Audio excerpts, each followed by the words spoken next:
Chapter 14,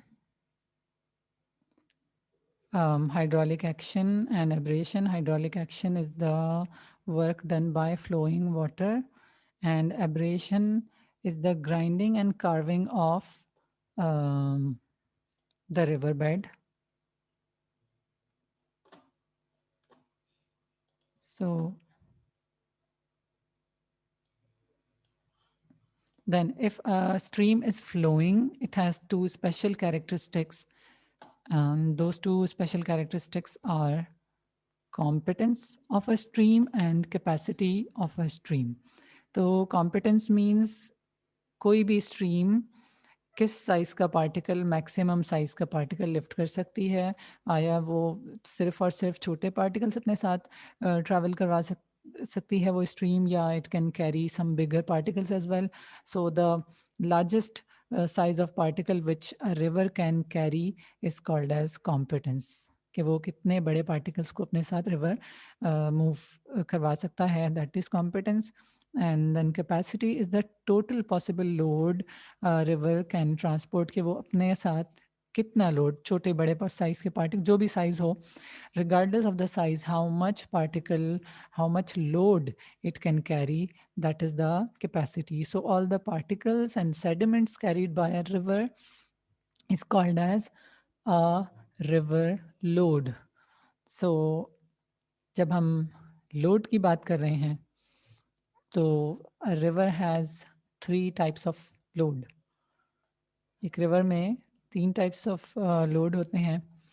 First one is the solution load, the loads which are dissolved, the load which is dissolved in the river water, यानी कि dissolve हुई तो इसका मतलब है बहुत ही छोटे पार्टिकल्स हैं उन रॉक्स के, उन सेडिमेंट्स के, तो वो सॉल्यूशन लोड कहलाएगा या डिज़ोल्व लोड कहलाएगा.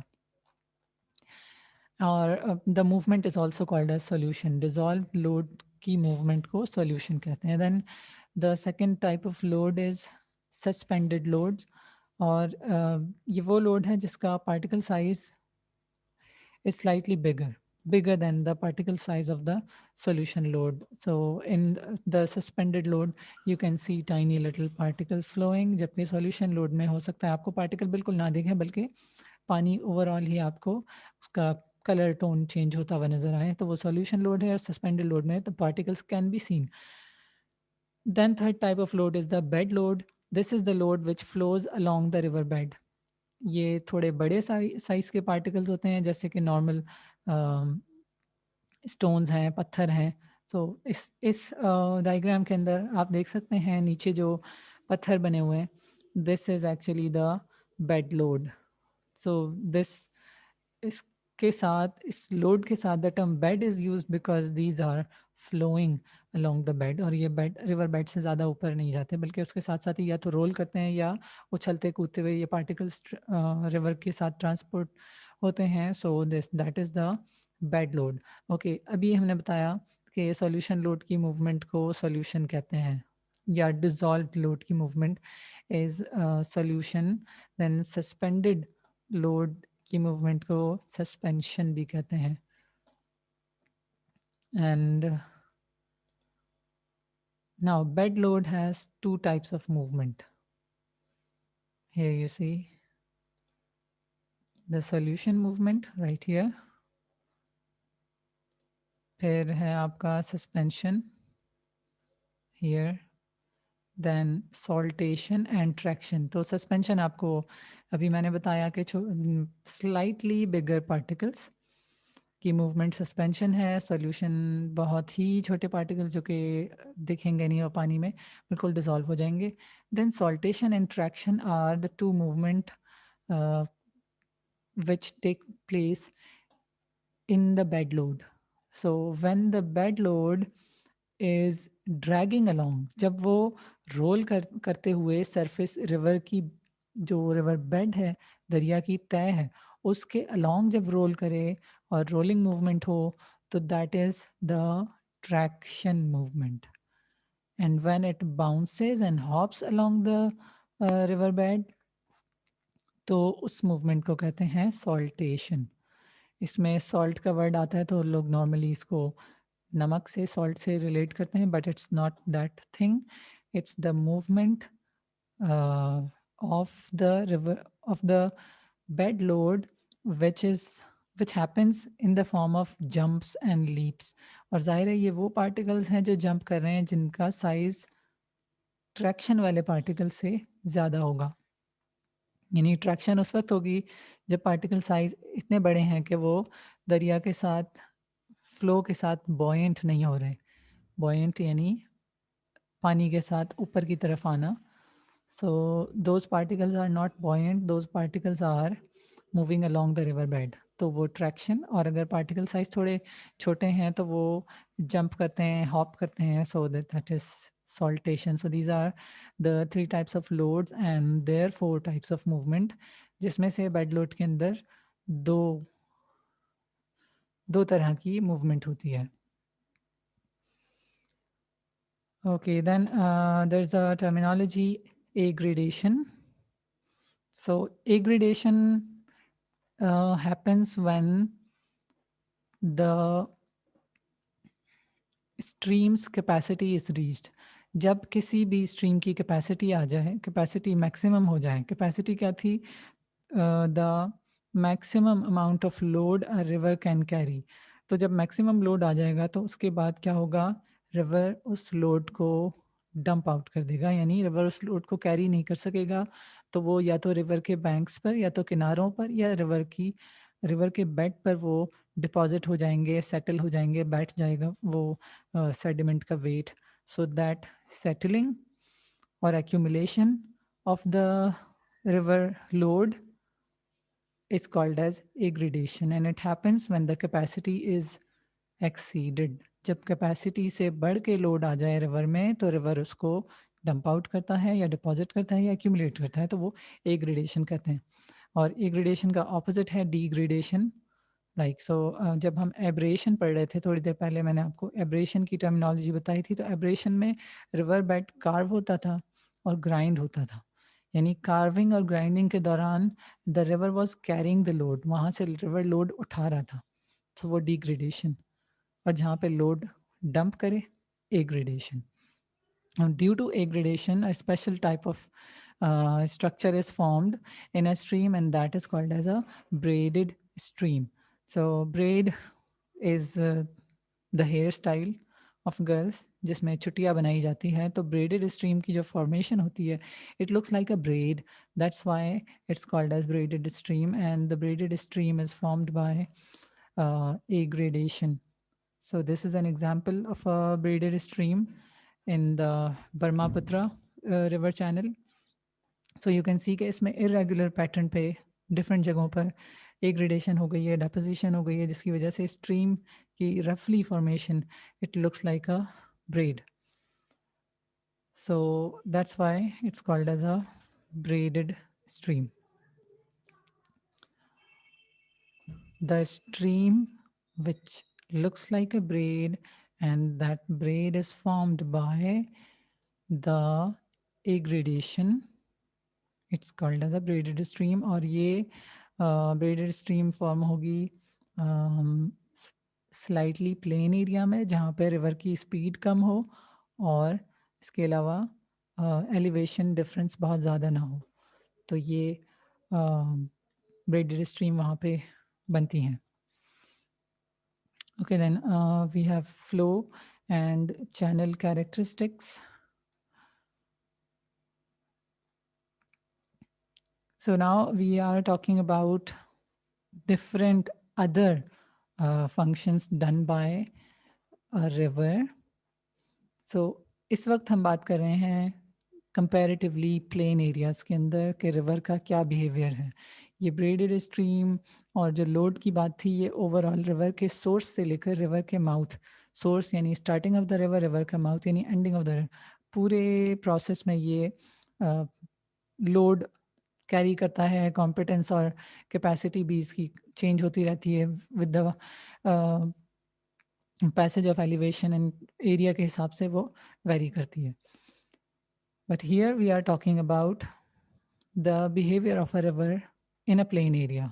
So when a river flows in a plain area, जहाँ पे terrain फ्लैट हो और वहाँ पे एलिवेशन डिफरेंस ज़्यादा ना हो, जैसे कि पाकिस्तान में पंजाब का पूरा एरिया, सिंध का पूरा एरिया, जहाँ पर the river Indus is flowing and it does not have greater elevation differences in a small area.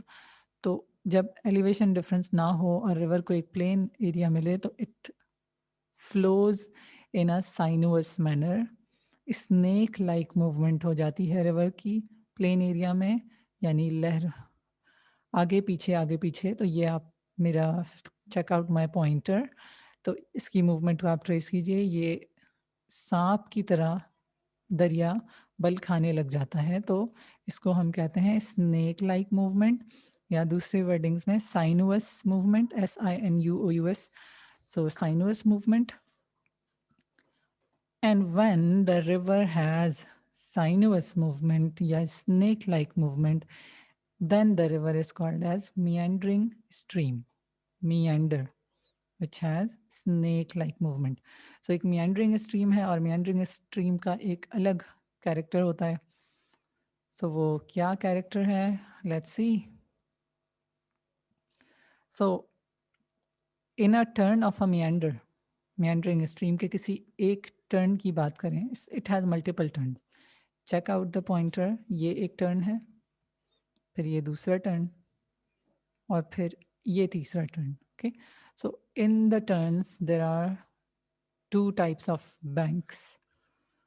दरिया के दो तरह के किनारे होते हैं, एक इनर बैंक और एक आउटर बैंक। इस टर्न में, इस लूप पे, यहाँ पर ये बाहर वाली साइड है और ये अंदर वाली साइड है। So the outer bank of a meandering stream has erosion process in it, या outer bank undergoes erosion, यहाँ पर erosion होती है, and the inner bank has deposition. erosion का opposite है deposition, जहाँ पर aggradation होती है या material dump out होते हैं, and erosion में the material is broken down and material is removed.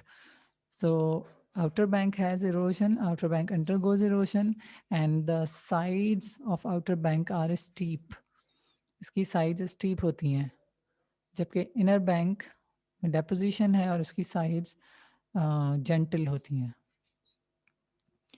So this is outer bank. अच्छा जी, outer bank को undercut bank भी कहते हैं, because this is the bank which is under cutting process. Cutting, पानी उस bank को मुस्तकिल कट कर रहा होता है, मुस्तकिल इरोड कर रहा होता है, इसीलिए इसका नाम अंडर कट बैंक रखा गया है।